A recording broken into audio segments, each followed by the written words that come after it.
Bismillah. Assalamualaikum warahmatullahi wabarakatuh. Alhamdulillah. Wassalatu wassalamu ala rasulillah wa ba'd. Apa kabar anak-anak Ustaz? Saya harapkan semua antum dalam keadaan sehat, selalu dalam lindungan Allah Subhanahu wa taala, dan tetap semangat dalam mengikuti pembelajaran daring kita. Baiklah anak-anak Ustaz, hari ini insyaallah kita akan melanjutkan pembelajaran kita. Alhamdulillah, hari ini kita kembali lagi ya melaksanakan pembelajaran ini secara online. Jadi saya harapkan antum tetap semangat ya, walaupun hari ini tidak ada yang bisa datang ke dalam kelas untuk ikut belajar. Baiklah anak Ustadz, kelas 11 hari ini kita masuk pelajaran prakarya dan kewirausahaan ya. Tentunya di bab pertama ini materi kita adalah tentang wirausaha kerajinan dari bahan limbah berbentuk bangun datar. Baik ya anak Ustaz. Kerajinan dari limbah berbentuk bangun datar. Baik. Ya, anak Ustaz, tentunya sebelum antum mengikuti pembelajaran ini, siapkan peralatan tulis antum. Jika ada nanti yang penting untuk antum catat, silahkan antum catat. Baik anak Ustaz.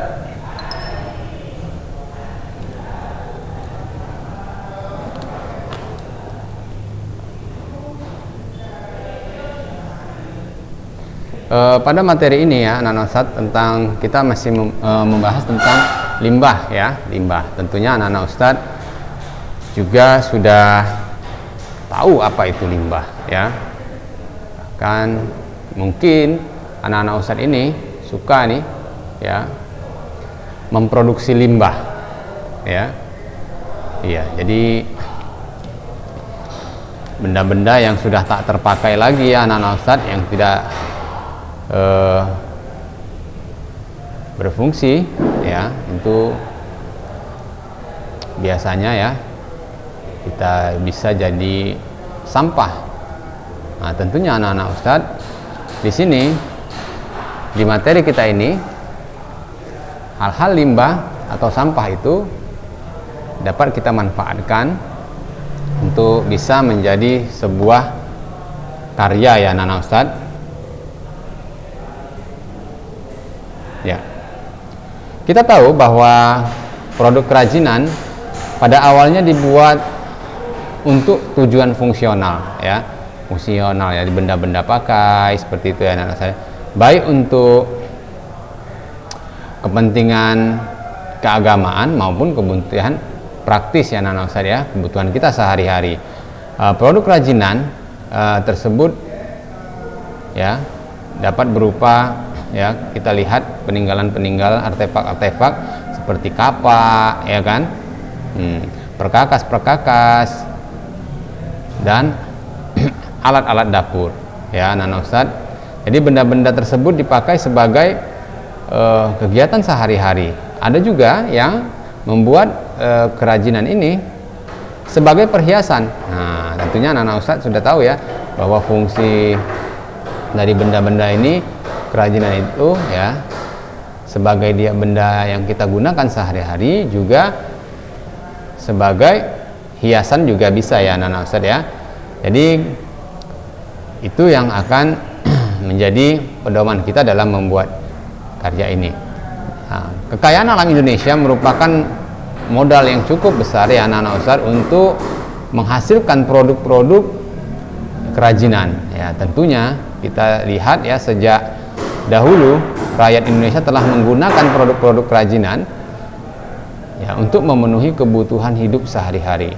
Kekayaan alam Indonesia merupakan anugerah dari Allah Subhanahu wa taala yang harus kita syukuri ya anak-anak Ustaz. Nah, coba antum perhatikan di sekitar antum saat ini ya. Ya, mungkin antum sekarang berada di ruang tamu ataupun mungkin di kamar antum, ya, ataupun di halaman antum. Coba antum perhatikan limbah apa saja yang ada di tempat antum saat ini, ya.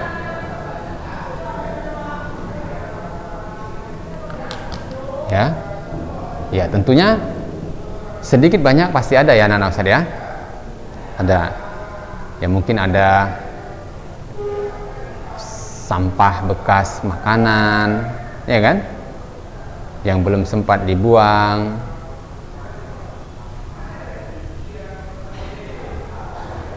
Baik. Nah, jadi limbah ini terbagi menjadi dua ya anak-anak Ustaz. Yang pertama adalah limbah organik dan limbah anorganik. Ya. Apa itu limbah organik, anak-anak Ustaz?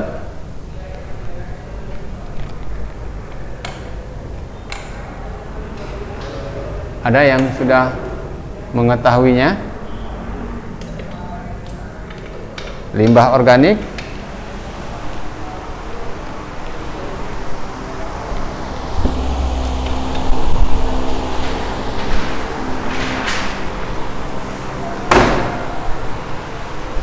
ya. Jadi kita kategorikan dua, ada limbah organik dan limbah anorganik. Ya.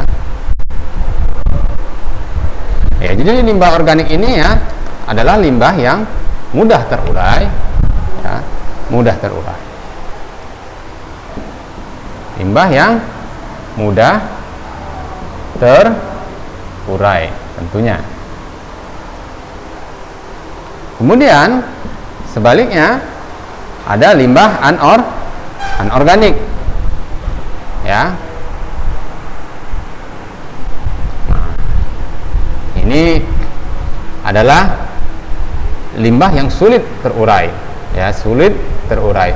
Jadi dari dua kategori limbah ini, ya,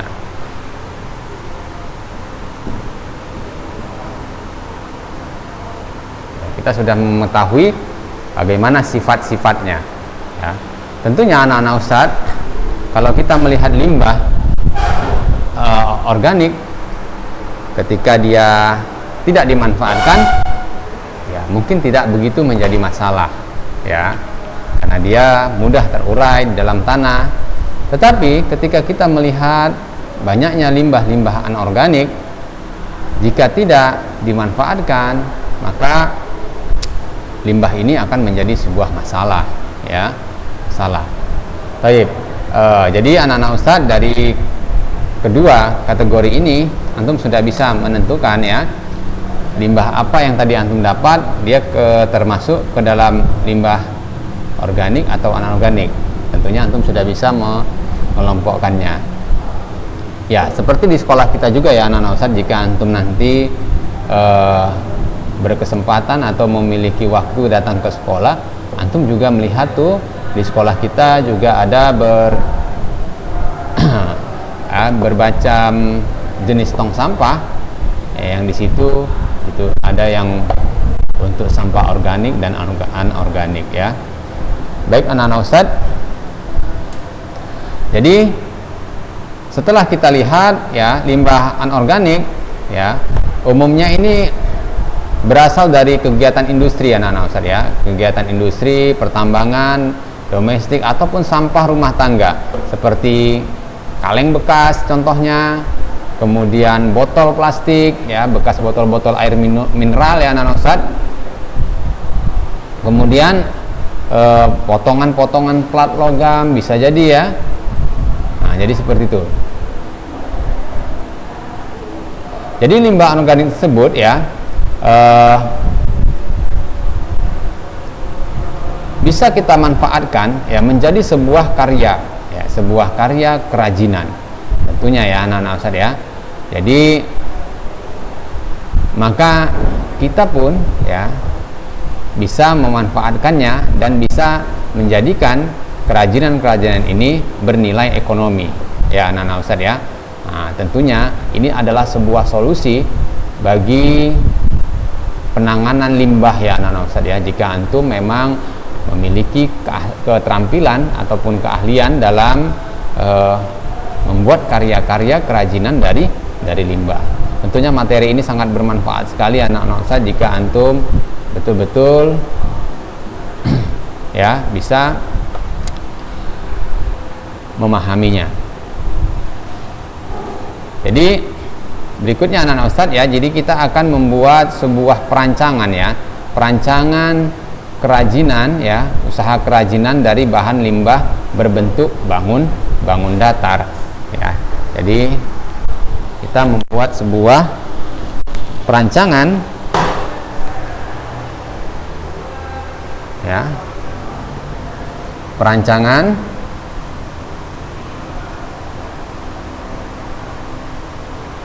usaha kerajinan berbentuk bangun datar ya. Ingat ya anak Ustadz ya, limbah yang berbentuk bangun datar.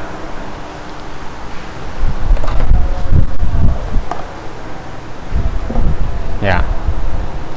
Jadi di sini ya, kita pertama harus memperhatikan ya anak-anak Ustadz ya, bahan limbah berbentuk bangun datar ya, yang bisa mudah kita dapatkan di wilayah sekitar kita. Kemudian kita akan masuk kepada ide dan peluang usaha kerajinan dari bahan limbah berbentuk bangun datar. Jadi seorang wirausahawan harus dapat memanfaatkan peluang usaha secara sistematis, dimulai dari analisis dari sumber-sumber peluang usaha secara luas. Nah, tahapan ini ya anak-anak Ustadz tentunya antum bisa memperhatikan apa saja ya yang ada potensi di wilayah sekitar antum.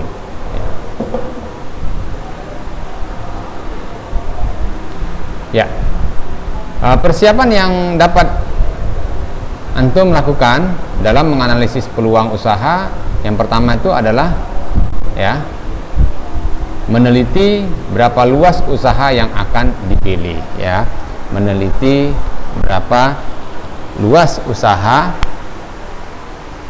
ya,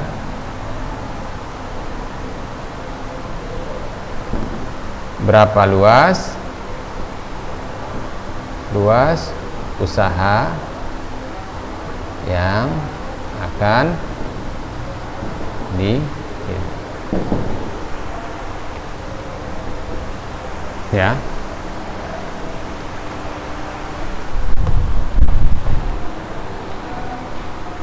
Kemudian bentuk usaha apa yang akan dipilih, jenis usaha apa yang akan ditekuni, informasi usaha yang akan diterima, atau ada ide atau tidak peta usaha yang menguntungkan ya anak-anak Ustadz ya.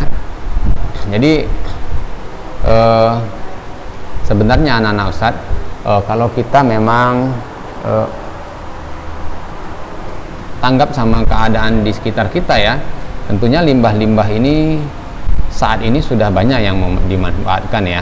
Bahkan antum tidak jika ketika antum menemukan limbah, tidak perlu antum membuat sebuah karya. Limbah ini sebenarnya juga sudah bernilai ekonomis ya, sudah bernilai ekonomis. Hanya saja antum perlu memilih jenis-jenis limbahnya.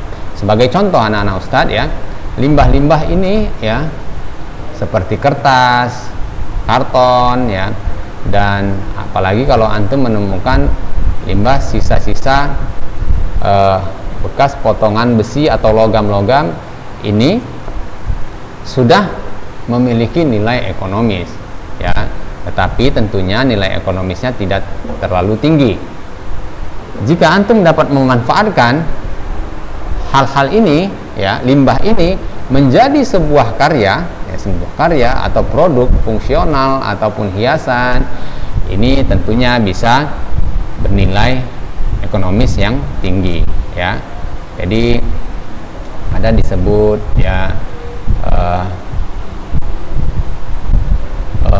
penerima barang-barang loa ya, itu sudah bisa antum ya mendatangkan uang ya ketika antum mengumpulkan limbah-limbah itu. Baik, anak-anak Ustadz ya, jadi di sini sudah dijelaskan ya mengidentifikasi peluang usaha. Seorang wirausaha harus memiliki jenis usaha produk kerajinannya. Jadi antum pilih kira-kira jenis limbah apa yang banyak, yang mudah didapatkan, kemudian antum upayakan ini mau dibuat menjadi apa ya.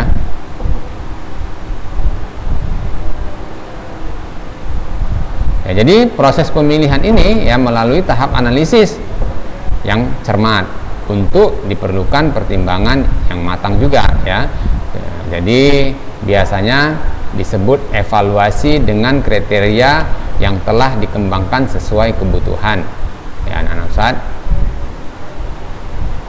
Jadi menganalisis peluang usaha produk kerajinan yang dimaksud untuk menemukan peluang dan potensi usaha yang dapat dimanfaatkan, serta untuk mengetahui besarnya potensi ya usaha yang dapat dimanfaatkan, serta untuk mengetahui besarnya ya potensi usaha yang tersedia dan berapa lama usaha dapat bertahan. Nah, ini anak-anak Ustadz ya, perlu kita ketahui kira-kira usaha ini bisa bertahan berapa lama.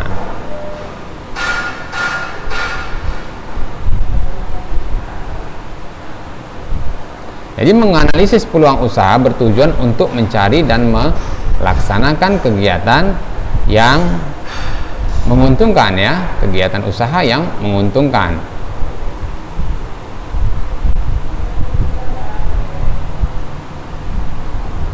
Nah, tapi anak-anak Ustadz, kira-kira sampai sini anak-anak Ustadz sudah memahaminya. Jadi secara rinci ada beberapa langkah yang perlu diperhatikan anak-anak Ustadz dalam menganalisis peluang usaha, terutama produk kerajinan berbahan limbah berbentuk bangun datar ini ya. Yang pertama itu adalah penetapan kelayakan usaha ya. Hal-hal yang harus dilakukan dalam penetapan kelayakan usaha adalah kemampuan untuk menemukan jawaban tentang apakah peluang usaha produk kerajinan yang ditetapkan dapat dijual ya. Jadi kira-kira produk yang antum buat nantinya dapat dijual atau tidak, kemudian berapa biaya yang dikeluarkan, serta mampukah produk kerajinan usaha tersebut menghasilkan laba ya. Jadi kira-kira bisa nggak kerajinan yang kita buat tadi mendatangkan keuntungan bagi kita ya. Tentunya itu sangat penting anak-anak usaha. Jika kerajinan ini tidak mendatangkan keuntungan ya, tentunya kita tidak perlu membuat usaha tersebut ya. Pada analisis kelayakan usaha produk kerajinan dapat beberapa langkah yang harus antum lakukan ya. Yang pertama adalah analisis teknik. Dalam melaksanakan kelayakan teknis perlu diperhatikan berbagai macam teknis pembuatan karya kerajinan ya. Jadi tentunya jika kita sudah memilih bahannya, limbahnya bangun datar, tentu kita akan memperhatikan bagaimana cara pembuatannya, tekniknya ya anak-anak Ustadz. Ada berbagai macam teknis yang perlu dilakukan dalam pembuatan produk kerajinan bahan limbah bentuk bangun datar. Misalnya teknik anyam ya, atau antum mungkin banyaknya antum temukan di rumah antum tuh bungkus-bungkus bekas minuman saset ya kan. Nah, jika antum suka mengkonsumsi minuman-minuman saset ya, sebenarnya hal ini bisa kita manfaatkan menjadi sebuah produk anyaman, ya, anyaman. Jadi bilah-bilah anyaman itu bisa kita buat dari bungkus-bungkus bekas minuman saset, atau mungkin bekas sabun-sabun, ya, ataupun sampo saset yang ada bungkusnya. Tentunya anak-anak Ustadz, hal ini jika tidak dimanfaatkan akan menjadi limbah, ya, limbah yang bisa mendatangkan permasalahan. Nah, jadi contohnya seperti itu, ya anak-anak Ustadz, ya, bisa kita buat dengan teknik anyam, ya, ataupun teknik-teknik yang lain, ya. Teknik pembuatan karya kerajinan tersebut harus dianalisis untuk memutuskan jenis usaha yang tepat dan memenuhi kebutuhan. Nah, jadi anak-anak Ustadz, ini pernah Ustadz perhatikan, ya, Ustadz lihat, ya, ada sebuah produk kerajinan tikar, ya anak-anak Ustadz, tikar, kemudian tas, ada ataupun dompet, ya, dibuat dari bekas, ya, bungkus-bungkus sabun, ya, bungkus sabun atau bungkus kopi saset, ya, itu diolah menjadi sebuah produk yang Ustadz rasa ini sangat menarik, ya, dengan teknik anyam, ya, tentunya. Nah, tapi anak-anak Ustadz, kita lanjutkan. Kemudian yang kedua adalah analisis pasar, ya, analisis pasar. Apabila ingin mendirikan kerajinan dari limbah berbentuk bangunan datar, antum harus mengetahui informasi tentang pasar, ya, karena tujuan usaha ini untuk memenuhi permintaan pasar, ya, seperti itu anak-anak Ustadz, ya. Tentunya setelah kita buat produk, kita harus tahu, ya, kira-kira produk ini dapat dipasarkan atau tidak, ya, diminati atau mungkin, ya, kita harus melihat, ya, tentang permintaan di pasar. Oleh karena itu perlu dilakukannya riset, ya, riset ke pasar tentunya. Riset ini dilakukan untuk menemukan pasar yang menguntungkan, memilih produk kerajinan dari bahan limbah yang dapat dijual, ya, menerapkan teknik pemasaran yang baik dan merencanakan sasaran pelanggan, ya.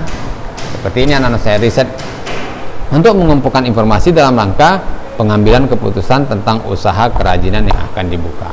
Nah, tentunya antum sudah sudah mendatangkan pasar-pasar, sudah antum tanyakan, ya, kebutuhan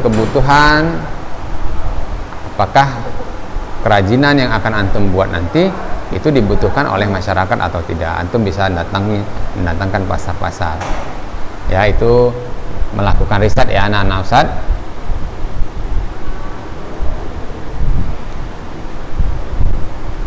Analisis peluang pasar. Berikutnya yang ketiga adalah menentukan segmen pasar, ya. Langkah ketiga ini terkait dengan perkiraan konsumen, ya, potensi dari produk kerajinan yang sudah ditetapkan. Langkah ini juga bertujuan untuk mengetahui pembeli tiap-tiap segmen pasar saat ini dan yang akan datang. Salah satu cara untuk mendapatkan informasi ini adalah dengan memilih agen untuk menguji pasar, ya. Ini perlu, ya anak-anak Ustadz, bagaimana kita memilih, ya, menentukan segmen pasarnya, ya, kira-kira produk kita ini nanti diminati, ya, di kalangan, ya, mana saja, ya. Kemudian sumber informasi pasar, ya. Informasi pasar digunakan untuk mengevaluasi peluang pasar masa sekarang dan yang akan datang dari usaha produk kerajinan tersebut. Dua pendekatan untuk memperoleh informasi, ya, dilakukan dengan mengadakan penelitian secara spesifik ataupun, ya, menggunakan coba pasar, ya, langsung, di mana penerima calon pembeli bisa diamati dan dianalisis lebih dekat. Ya, uji coba pasar memberikan keuntungan, ya, kemungkinan peluang dalam pemasaran, distribusi dan pelayanan. Nah, seperti itu ya anak-anak Ustadz ya. Jadi di sini anak-anak Ustadz ada kemudian uji coba menjual ya. Uji coba menjual juga ya cenderung menjadi teknik riset untuk mengurangi resiko ya, resiko pada usaha produk kerajinan dan menilai keberhasilan ya. Metode yang digunakan dalam uji coba pasar antara lain adalah pameran ya. Antum bisa menggunakan pameran ya, perdagangan. Nah, studi kelayakan pasar ya. Studi kelayakan pasar bagi usaha baru cenderung memakan waktu dan merupakan kegiatan yang rumit. Bagaimanapun, kegiatan ini harus dilakukan untuk mengurangi resiko kerugian dan kegagalan usaha untuk produk kerajinan. Baik anak-anak Ustadz ya, itu ada beberapa tadi ya sumber ya yang harus kita perhatikan ya sebelum kita melakukan ya membuat sebuah usaha produk kerajinan. Ya, ini adalah langkah-langkah yang sangat perlu ya untuk menghindari kita ya, menghindari kerugian atau kegagalan dalam usaha nantinya. Nah, tapi anak-anak Ustadz mungkin materi kita Ustadz cukupkan sampai di sini ya anak-anak Ustadz ya, karena kebetulan hari ini sekolah kita ada pembangunan masjid sehingga suaranya tidak begitu nyaman ya untuk melanjutkan pembelajaran ini. Baik anak-anak Ustadz, mudah-mudahan apa yang Ustadz sampaikan saat ini dapat menjadi ilmu yang bermanfaat dan menambah wawasan antum. Jika ada hal-hal yang ingin antum tanyakan mengenai materi ini ya, silakan antum langsung menghubungi Ustadz. Ya, Ustadz tutup pembelajaran kita hari ini. Subhanakallahumma wa bihamdik asyhadu an la ilaha illa anta astaghfiruka wa atubu ilaik. Assalamualaikum warahmatullahi wabarakatuh.